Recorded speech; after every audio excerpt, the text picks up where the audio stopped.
오늘 말씀은요, 누가복음 1장 1절부터 4절입니다. 누가복음 1장 1절부터 4절까지 함께 보도록 하겠습니다. 네, 제가 중간에서 할게요. 오늘 PPT가 따로 없어가지고 말씀만 보시면 될 것 같아요. 같이 한번 읽겠습니다. 시작. 우리 중에 이루어진 사실에 대하여 처음부터 목격자와 말씀에 일꾼된 자들이 전하여 준 그대로 내력을 저술하려고 붓을 든 사람이 많은지라. 그 모든 일을 근원부터 자세히 미루어 살핀 나도 데오빌로 각하에게 차례대로 써보내는 것이 좋은 줄 알았노니 이는 각하가 하고 있는 바를 더 확실하게 하려 함이로라. 알고 있는 바를 확실하게.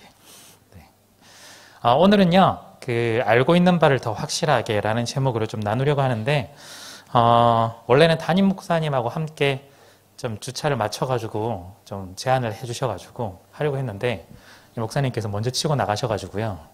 그래서 저희가 어떻게 해야 되지? 막 이렇게 하고 있는데, 어쨌든 일단은 예수 그리스도에 관련된 이 누가복음에 관련된 내용들을 가지고 좀 생애를 좀 더듬어 가면서 부활절 시즌 때까지 할 예정입니다.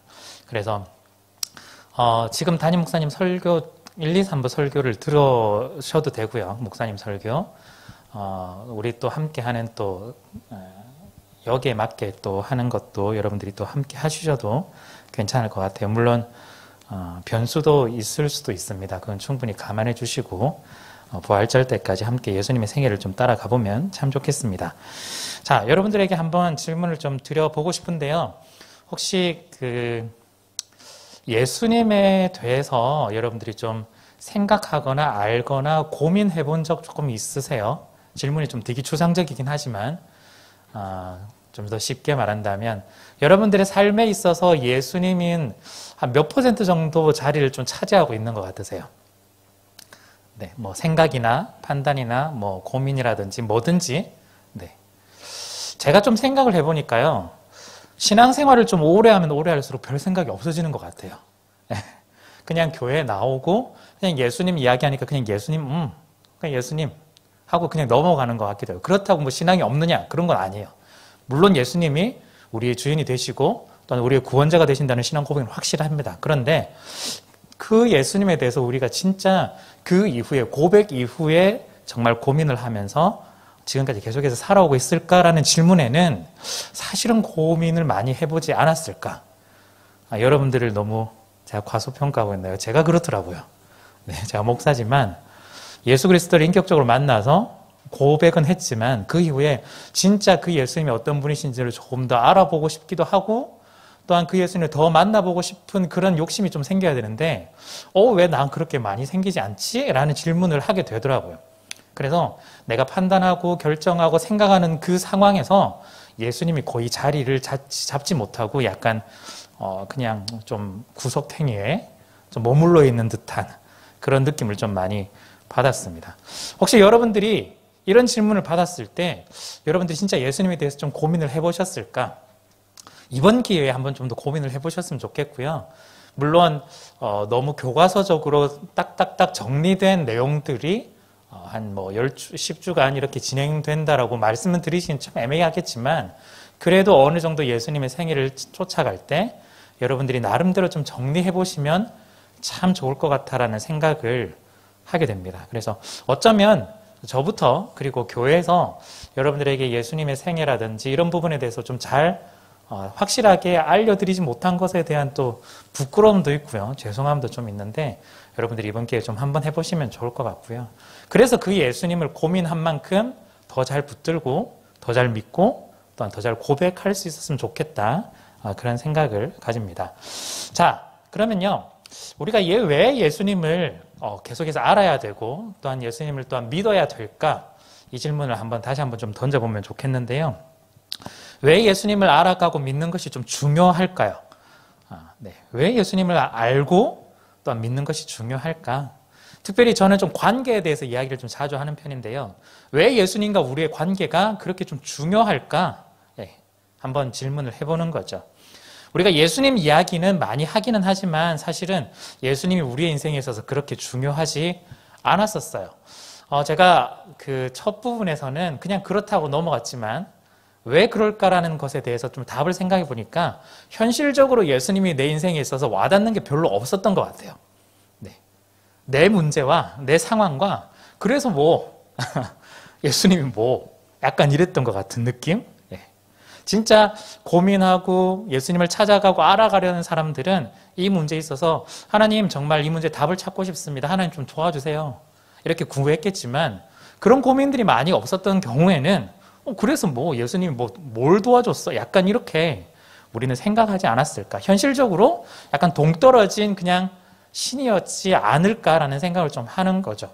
이 말은요, 우리가 일상생활과 주일 지금 이 시간을 약간 이분법적으로 분리해 놓는 경향이 있어서 그래요. 주일은 교회 와서 예배 잘 드리고 예수님 뭐 고백하고 하나님 찬양하고 하지만 월요일부터 시작되는 그 일반적인 평일에 해당되는 그 삶은 우리가 그런 신앙과는 관계없는 그냥 나의 삶이었기 때문에 아마 이렇게 분리해서 생각하다 보니까 예수님 뭐 약간 이렇게 나오지 않았을까 그렇게 생각이 듭니다.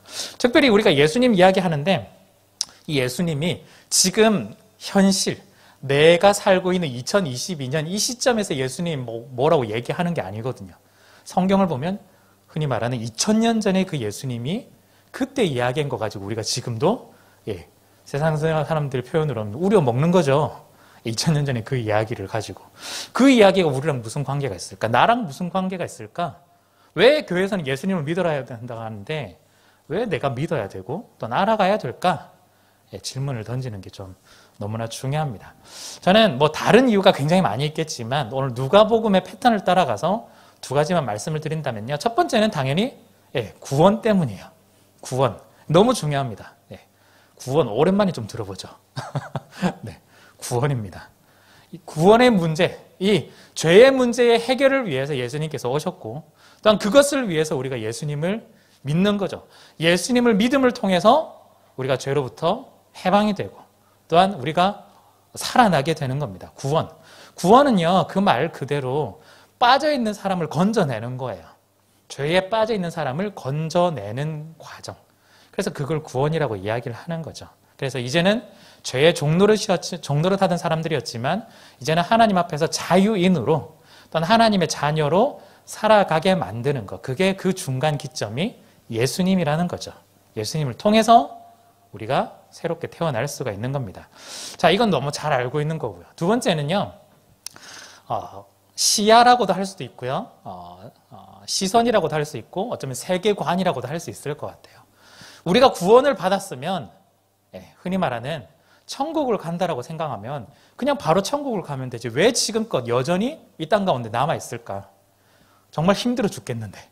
예수 믿으면 뭔가 좀 잘 풀리고 잘 돼가지고 정말 천국 가야 될 것 같은데 예수 믿어도 사실은 힘들고 어렵고 예수를 믿었는데 더 어려운 상황이 우리 가운데 생긴다면 왜 이 땅 가운데 우리가 살아가야 되고 그 믿는 게 무슨 의미가 있을까라고 우리가 질문을 하게 되는 거죠. 즉 예수님을 믿는다라는 게 어떤 의미냐면 이 구원이 사실은 천국만 가는 게 구원이 아니거든요. 그러니까 천국을 간다라는 것에서 끝나지 않는다라는 거예요. 구원은요, 우리의 삶 전체가 하나님 나라로 포함되는 것을 이야기를 합니다. 그렇다면 이 땅 가운데 우리가 예수 믿고 살아가는데 여전히 천국을 어떤 장소로 이동이 아니라 이곳에 여전히 살아있다는 건 이곳 가운데 우리에게 주신 일들이 남아있고 사명들이 있고 하나님의 금성들이 있다라는 거죠. 그렇다면 그렇게 살아가려면은 우리가 제대로 된 기준을 가지고 제대로 된 판단을 가지고 이 세상을 살아가야 되는데 그동안 우리는 어떻게 살아왔느냐? 예수를 믿는다라고 말은 했지만 여전히 내가 가지고 있는 판단과 기준으로 여전히 살아가고 있기 때문에 이 세상에서 혼란스러운 거예요. 그리고 예수님이 내 인생에 있어서 별로 도움이 되지 않는다라고 자꾸 생각할 수밖에 없는 그런 상황이 나에게 자꾸 주어진다라는 거죠. 우리는 어떻게 살아가야 되느냐? 이 땅 가운데서 예수님께서 우리에게 들려주신 그 말씀의 기준을 따라서 든든한 성경의 관점을 가지고 세상을 바라보고 판단하고 또한 세상 가운데서 우리가 굳건하게 설 수 있도록 시야를 가지기 위해 우리는 예수 그리스도를 온전히 알아야 되고 또한 믿어야 한다라는 겁니다. 여러분들이 세상에서요, 이 문제가 이게 해결되지 않는 건 우리가 이 세상에서의 문제 해결이 하나님하고 전혀 관계없다라고 생각하기 때문이에요. 하나님은요, 우리의 문제보다 훨씬 더 크신 분이고 우리의 인생 가운데서 모든 것들을 다 포괄적으로 하나님께서 우리의 인생을 이끌어 가시는 분입니다. 그걸 고백한다면 우리의 문제 또한 하나님께서 우리의 문제를 해결해 주시겠죠. 하나님께서 해결해 주실 거예요. 그렇다면 우리가 문제를 해결해 나갈 때 여전히 하나님께서는 이렇게 해야 돼 라고 말씀하시지만 내 계획과 내 판단 가지고 자꾸 아닌 것 같아요. 이렇게 하는 게 맞지 않나요? 세상 사람들은 이걸 원하는데 이렇게 해야 되는 게 훨씬 더 문제 해결하는 게 훨씬 더 잘 되지 않나요? 라고 하나님께 자꾸 이야기하겠죠. 그런데 우리는 이 과정을 넘어서서 깨어지고 부서져서 아, 내가 원하는 방식이 세상이 원하는 방식이었구나. 그게 아니라 하나님이 원하는 방식대로 내가 세상을 또한 살아가야 되겠구나. 그것이 진정 구원받은 하나님의 백성, 하나님의 자녀로 살아가야 되는 거구나를 우리가 깨닫게 되는 거죠. 우리가요, 하나님을요, 우리가 약간 우리 지금 이 기독교라고 보통 이야기하는데 너무 그냥 고등 종교처럼 형이상학적으로 굉장히 좀 애매모호하게 주상적으로 자꾸 그렇게 하나님을 생각하지 말았으면 좋겠습니다. 자꾸 그렇게 생각하니까 지금 이 땅에 살아가는 우리의 삶은 마치 좀 저열하고 저급하고 질이 낮은 고급진 그것과 자꾸 구분을 짓는 것 같아요. 하나님은요, 이 모든 세상을 사랑하시고 인도하시고 구원하시길 원하십니다. 자꾸 선을 긋지 말고, 그래서 하나님은 너무 멀리 있는 존재라고 자꾸 생각하지 마시고 지금껏 내 인생 가운데 함께 하시는 분이셔서 나를 인도하시고 붙드신다는 걸 여러분들이 기억하신다면 내가 온전히 어떤 시각과 시야를 가지고 살아가야 될지를 여러분들이 좀 더 판단하실 수 있을 것 같아요. 그래서요, 우리가 방금까지 말씀드린 걸 좀 뒤집어서 생각해 본다면 내가 지금까지 살아갈 때 그리스도와 아무런 상관없이 살아왔다면 여전히 나는 어떤 기준으로 살아가고 있었느냐? 내 생각, 내 기준, 내 판단대로 세상이 원하는 방식대로 살아갔을 가능성이 훨씬 더 크다라는 거죠. 그래서 그리스도와 함께 살아간다라는 건요, 어떠한 삶의 순간에서도 올바른 시야를 가지고 시선을 가지고 흔히 말하는 세계관을 가지고 살아간다라는 겁니다. 여러분들이 한번 질문을 계속해서 인생 가운데 하셔야 돼요. 네, 살아가는 순간마다 계속해서 하셔야 돼요. 내가 이렇게 바로 보는 것이 정말 하나님 원하시는 방식인가? 내가 이렇게 판단하고 결정하는 것이 세상의 방식인가? 하나님의 방식인가? 아마요, 이 답이 모른다라고 대부분 이야기하지만 심증적으로는 어떤 게 답인지 여러분들 잘 알고 있어요. 너무나 잘 알고 있어요. 여러분들하고 저하고 또 만날 때도 그런 얘기 하잖아요. 사실은 여러분들이 답을 다 가지고 있는데 그걸 여러분들의 입으로 얘기하기는 참 그렇고, 그러니까 상대방이 이야기해주면 그래, 어쩔 수 없이 인정할 수밖에 없는, 사실은 내가 너무 잘 알고 있지만 알고 있어요. 여러분들 너무 어렵게 생각하지 마세요. 하나님이 원하는 방식대로 한번 살아가 보시면 참 좋겠습니다. 자, 오늘요, 데오빌로가 등장하는데요. 누가 등장하는데, 그런 점에서 오늘 이 데오빌로가 원하는 이 예수 그리스도의 이야기가 우리에게 있어서 좀 도움이 좀 될 수 있을 것 같아요. 책마다 목적이 좀 있어요. 책. 예를 들어 수험서라면 이거 합격하기 위해서 하는 목적이 있겠죠. 예를 들어 요리책이라면 요리를 잘 하기 위한 뭐 그런 내용들이 담겨 있겠죠. 당연히 그 책에 목적이 있다는 거예요. 성경도 목적이 있지 않을까요? 여러분들 생각하기에. 굉장히 그래요. 네, 간단합니다. 이 복음서 중에 마태, 마가, 누가, 요한 복음 중에요, 아예 대놓고 목적이 있다라고 이야기하는 게 누가복음과 요한복음 두 개 좀 등장을 해요. 요한복음에서는요, 요한복음 20장 31절에 뭐라고 이야기를 하냐면, 오직 이것을 기록함은, 성경을 기록했어요. 기록함은 너희로 예수가 하나님의 아들 그리스도이심을 믿게 하려 함이요. 아, 예수님이 하나님의 아들 그리스도구나라는 걸 믿게 만들려고 이걸 썼다. 그리고 더불어서 또 너희로 믿고, 그 다음에 그 이름을 힘입어서, 그 이름이라면 예수 그리스도라는 이름이에요. 이름 때문에 생명을 얻게 하는 것이 내가 기록한 목적이다라고 사도 요한 이야기해요.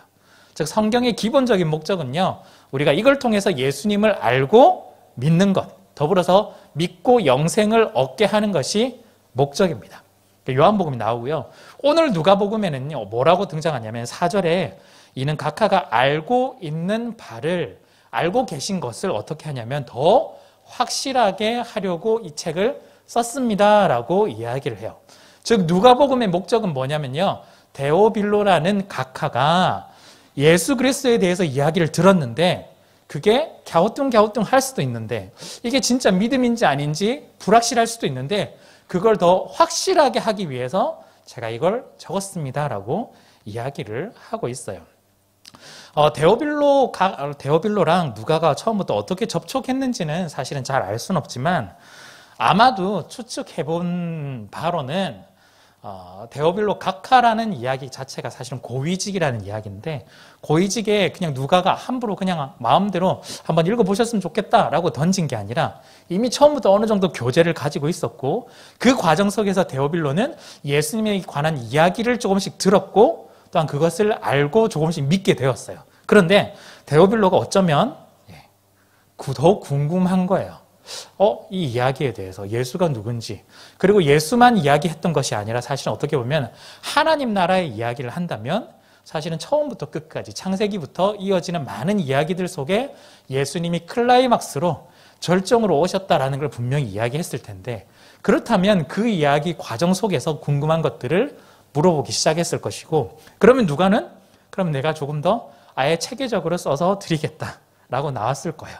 그런 과정 속에서 데오빌로는 지원도 했을 것이고 재정적인 지원 여러 가지 지원들을 통해서 누가는 작성을 해서 차례대로 보고 형식으로 드리게 된 거죠. 그래서 이게 누가가 데오빌로에게 드린 이 이야기가 누가 복음만 있었던 것이 아니고 뭐도 있었을까요? 플러스 하나 더 사도행전도 데오빌로에게 보내는 이 서신이에요. 네, 보고서랑 마찬가지입니다. 그래서 어떻게 보면 누가가 보내는 전반부 책은 누가복음, 후반부 책은 사도행전에 관련된 이야기입니다. 즉 예수 그리스도께서 오신 곳에 관한 이야기, 그분이 어떤 분인지가 누가복음에 굉장히 상세하게 드러나고요. 그러면서 예수 그리스도 이후에 어떻게 하나님 나라가 이어지고 이루어지는지가 사도행전을 통해서 데오빌로에게 보고하게 되는 거죠. 누가는요 데오빌로에게 이 사실을 썼을 때 그게 목적이 뭐냐면 오늘 제목처럼 데오빌로가 알고 있는 바를 더 확실하게 만들기 위해서 확증적인 자료를 드리기 위해서 이 누가복음을 썼다라고 볼 수가 있습니다. 얼마나 더 확실하게 썼느냐? 신약 성경을 보면요, 분량으로 보면 사도 바울이 뒤에 책을 엄청나게 많이 썼잖아요. 권수로만 따지면 사도 바울이 더 압도적이겠지만 그 양으로만 따지면요, 누가가 쓴 누가복음 플러스 사도행전이 사실은 바울이 쓴 내용보다 훨씬 더 많아요. 근데 그만큼 내용이 많습니다. 대략 한 30% 신약 성경에 차지하고요. 또 바울도 대략 한 그 정도 차지하고 나머지 성경이 나머지 40%를 차지하는 케이스가 되겠죠. 그만큼 누가는 정말 세세하게 체계적으로 내용을 잘 정리해서 데오빌로에게 보내줬습니다. 왜? 확실하게 확증시켜 주기 위해서. 데오빌로 각하가 지금 예수님에 대해서 이야기를 들었는데 그것이 맞습니다. 틀린 이야기가 아닙니다. 분명한 사실이고 또한 이걸 통해서 더 아시게 될 겁니다라고 이야기를 하고 있다라는 거예요.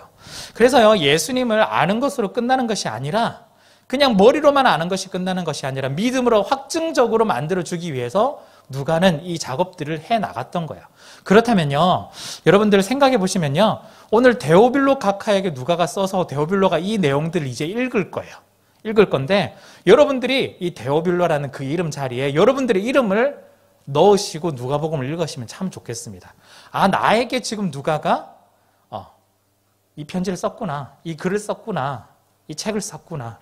내가 그동안 교회 다니면서 예수에 관한 이야기를 조금씩 듣기는 했지만 체계적으로 내가 알 수 있는 것도 없었고 잘 몰랐는데 누가가 나에게 이 이야기를 써줬구나. 왜냐하면 내 믿음이 확실하다는 걸 알려주기 위해서라는 거죠. 데오빌로가 이 책을 보고 나서 누가복음을 보고 나서 본인이 확증을 가졌을까요? 확신을 가졌을까요? 예, 질문이 꼭 약간 답정너처럼 이야기하죠. 네, 가졌을 거예요. 왜냐하면요, 오늘 누가복음에서는요, 누가가 데오빌로에게 뭐라고 호칭을 붙이냐면 데오빌로 각하라고 붙이잖아요. 각하에게 했는데 사도행전도 데오빌로에게 썼다고 말씀드렸거든요.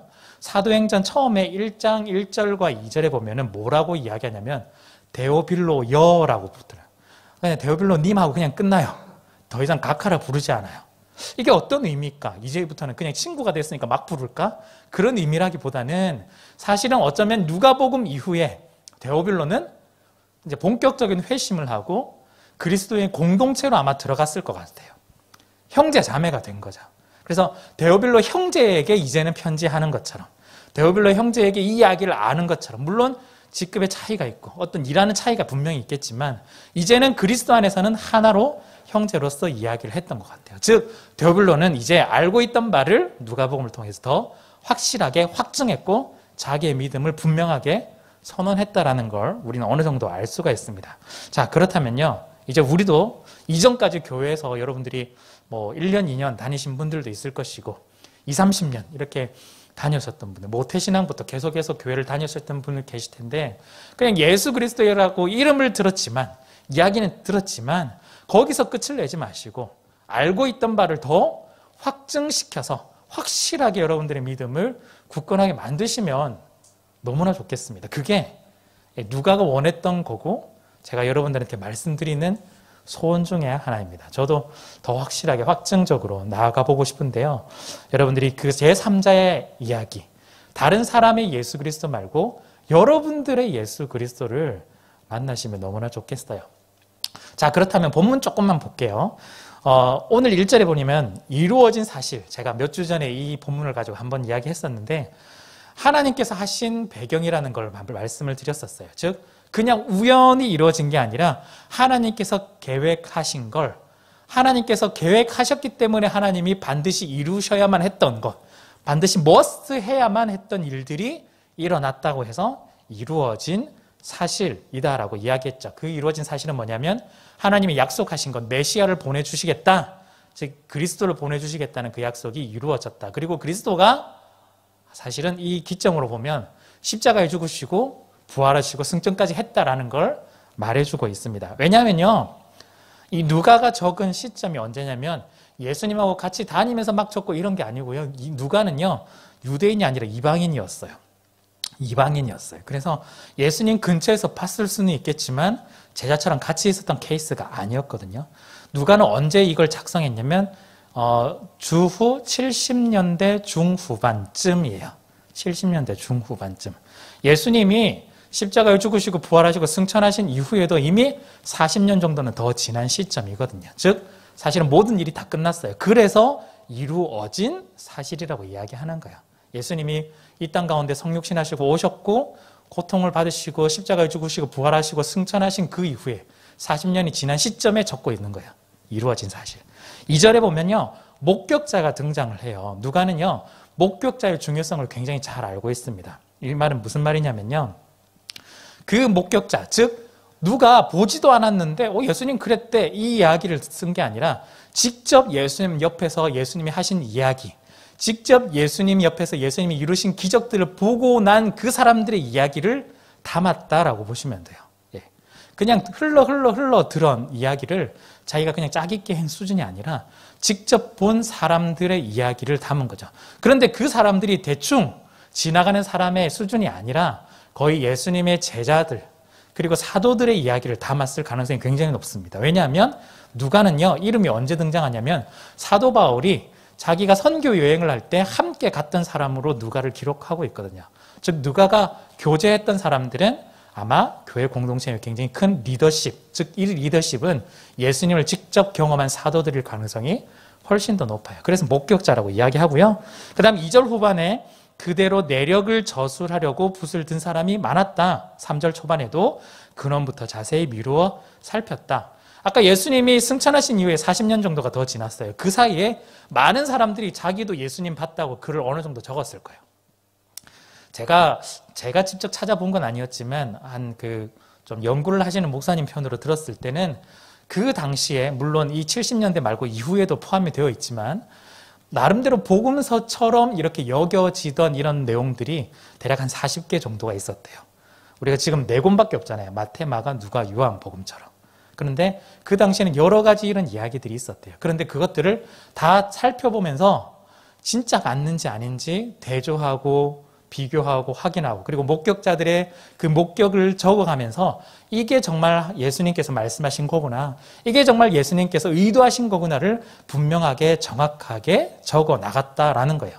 즉 누가는요, 자기가 그냥 추상적으로 막 이렇게 우리가 성령의 감동으로 받았다고 막 적었다고 해서 갑자기 가만히 있는데 성령님이 오셔서 그래 막 이렇게 적은 게 아니라, 인간의 모든 그 지식들을 다 활용해서 하나님께서 그것도 은혜를 주신 거거든요. 그것들을 다 참고해서 확인을 해가지고 다 정확하게 더 세밀하게 적었다라는 뜻입니다. 자, 지금 방금 말씀드린 게 세 가지였는데요. 이루어진 사실, 목격자, 그리고 여러 가지 기록들 세 가지가 있었어요. 이 세 가지를 근거로 누가는 자기가 분명하게 확인된 이야기들을 적기 시작해요. 그래서 자세히 미루어 살피고 차례대로 써보내는 과정을 더 확실하게 만들어 나가는 거죠. 특별히 2절에 보면 내러티브가 너무 먼저, 내력인데요. 내력이 영어 번역본에 보시면 내러티브라고 되어 있어요. 그게 이제 이야기일 수도 있고요. 흔히 말하는 서사라고 볼 수 있는데요. 원문에는 이게 단수예요. 이게 무슨 뜻이냐면요, 여러 사람들이 이야기를 적어서 그 이야기가 많을 줄 알았는데 사실은 그 사람들이 하는 이야기는 단 하나의 이야기밖에 없었다라는 거예요. 그게 무슨 말이냐면 예수의 이야기, 복음의 이야기, 하나님 나라의 이야기밖에 없었다라고 하나만 이야기를 하고 있는 겁니다. 결국에는 많은 목격자들이 있었지만 결국 한 사람의 이야기, 예수의 이야기만을 하고 있었다라고 하는 거죠. 그걸 제대로 정리했다. 즉 그래서 누가복음은요, 다른 이야기들이 아니라, 단순한 기적이 아니라 예수 그리스도의 이야기다라는 걸 여러분들이 기억을 하셔야 되겠습니다. 그러면서 4절에서 우리 오늘 본문처럼 알고 있는 바를 더 확실하게 한다라고 했을 때, 이 확실하다라는 단어의 원뜻 중에 하나가 뭐냐면 진리라는 뜻도 포함이 되어 있습니다. 그 말은요, 데오빌로가 이제 알고 있는 것을 더 확실하게 진리를 선포하고 진리를 알게 하고 진리를 받아들일 수 있도록 도와준다라는 의미도 여기에 포함이 되어 있는 거죠. 제가 여러 가지 막 설명을 좀 하기는 했지만 누가가 이렇게 좀 정리한 부분은요, 그냥 단순한 정리가 아니라, 단순한 그냥 뭐 보고서가 아니라, 이걸 통해서 데오빌로가 진리를 알게 하고 진리를 확신하게 하고 진리를 통해서 예수님을 앞으로 나아가게 하는 것이 이 누가의 목적이었다라는 거예요. 처음에 말씀드렸던 요한복음의 목적과 동일하다는 거예요. 사실은 요한복음의 목적은 뭐였냐면요, 이걸 기록하면 예수님이 하나님의 아들 예수 그리스도라는 걸 알게 하는 것, 그리고 그 이름, 그리스도라는 이름을 힘입어서 생명을 얻게 하는 것, 이것이 요한복음의 목적이었어요. 즉 누가복음도 동일해요. 데오빌로가 이 예수님의 이야기 하나의 내러티브를 듣고 확실하게 알고 진리를 받아들이고 예수님의 이름을 통해서 생명을 얻게 하는 것이 누가의 목적이었다라는 겁니다. 그래서요, 왜 지금까지 그 당시에 있었던 이야기만 멈춰 있는 것이 아니라 우리에게도 이 이야기가 계속해서 이어지고 있느냐? 동일합니다. 우리도 이 누가의 이야기를 통해서 예수님이 어떤 분인지를 더 잘 알고 확실하게 하면서 이걸 우리가 받아들이고 진리 가운데 우리가 설 수 있도록, 즉 예수님의 이름을 통해서 우리가 생명을 얻을 수 있도록 만드는 것이 이 누가의 목적이고 성경의 목적이다라고 할 수 있어요. 자, 그렇다면 마지막으로요, 누가가 우리에게 생명을 얻기 위해서 이걸 지금까지 이어지고 있는데 자세가 굉장히 좀 중요한 것 같아요. 우리가 이 예수 그리스도를 받아들이는 자세가 참 중요한 것 같아요. 오늘 본문 1절에서 4절에는 어떤 자세 이야기 같은 건 없지만 데오빌로의 이야기를 조금 생각을 좀 해봤어요. 제가 앞부분에서 잠시 언급을 했는데 데오빌로가 처음에 예수님의 이야기를 좀 들었을 거예요.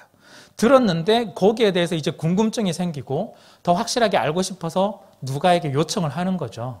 누가는 잘 됐다 하면서 이제부터 모든 자료를 정리해가면서 데오빌로에게 보고를 하게 됩니다.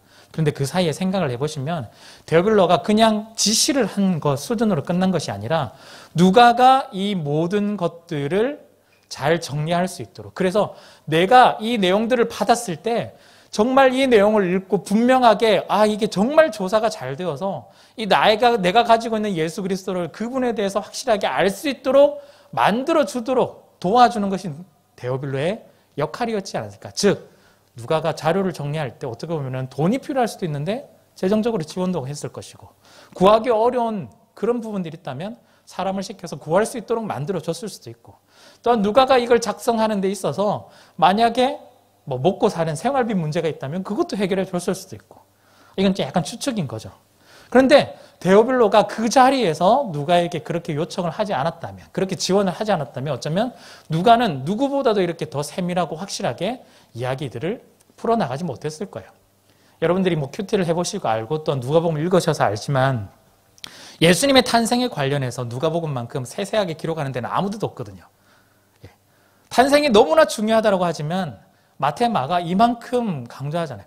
특히 마가복음은요, 예수님 태어나서 끝이에요. 그냥 바로 다음 이야기로 넘어가요. 그런데 누가복음만큼은 예수님이 이 땅 가운데 어떻게 오셨고, 또한 그 과정 속에서 세례요한은 또한 어떻게 나왔고, 또한 어머니들은 어떤 찬양을 부르고 있었고, 또한 예수를 기다리는 시므온과 안나는 또 어떤 사람이었고, 아주 세세하게 다 기록을 하고 있었다는 거예요. 알고 보면 지원이 없이는 누가가 이렇게 찾아낼 때 시므온과 안나 이야기를 찾아내지 못하고 그냥 넘어갔을 수도 있겠지만 모든 이야기들 다 목격하고 확인해서 여기에 다 담을 수 있었다는 거예요. 그 말은요, 데오빌로가 여기에 관심이 굉장히 많았다는 거예요. 그 말은요, 데오빌로가 예수에 관해서 더 알고 싶은 갈망이 있었다는 거예요. 갈급함이 있었다는 거예요. 예수가 어떤 분일까? 이제 얘기를 들었는데 더 확실하게 알고 싶다. 진리 가운데 서고 싶다. 더 갈급한 마음들, 그걸 표현하고 지원하고 하는 행동을 통해서 나타났다라는 거죠. 여러분들, 우리에게 필요한 건 뭐냐면요, 지금껏 예수 이야기 들었으면 됐지, 이게 아니에요. 네. 20년, 30년 그냥 예수 이야기 들었으면 됐지, 그렇게 넘어가시면 될 게 아니라는 거예요. 왜냐하면 우리의 구원이 달려있고 우리가 이 땅 가운데 살아가는 데 있어서 시선, 시야, 세계관이 달려있기 때문이에요. 네. 우리가 예수 그리스도를 알고 확실하게 진리 가운데 서기 위해서는요, 그냥 가만히 있다고 주어지는 것이 아니라 우리가 더 적극적으로 예수님에 대해서 궁금하고 나아가야 되고, 더 적극적으로 예수님이 어떤 분이신지 우리가 더 갈급하고 갈망하면서 나아갈 필요가 있습니다. 그럴 때 우리 가운데 하나님께서 은혜를 베푸시겠죠. 예수님은요, 천국은 침노하는 자의 것이라고 이야기를 했어요. 네. 침노는 사실은 그 당시의 용어로는 좀 부정적인 용어였지만 어쨌든 천국을 나아갈 때 하나님의 나라를 구하는 자에게는 정말 도둑이 그 하나님 나라를 빼앗는 것처럼 강탈하는 것만큼 정말 적극적으로 하나님 나라에 대해서 자기 의견을 표명하고 드러내고 간구를 하라는 뜻이었어요. 우리가 가만히 있는다고 하나님 그냥 하나님 나라 주시겠지 이렇게 넘어가지 마시고, 우리에게 주시는 이 은혜가 내가 받는 은혜라는 것을 분명하게 알기 위해서는 더 적극적으로 쟁취하시고 붙드시고 나아가시고 잡으셔야 된다는 거예요.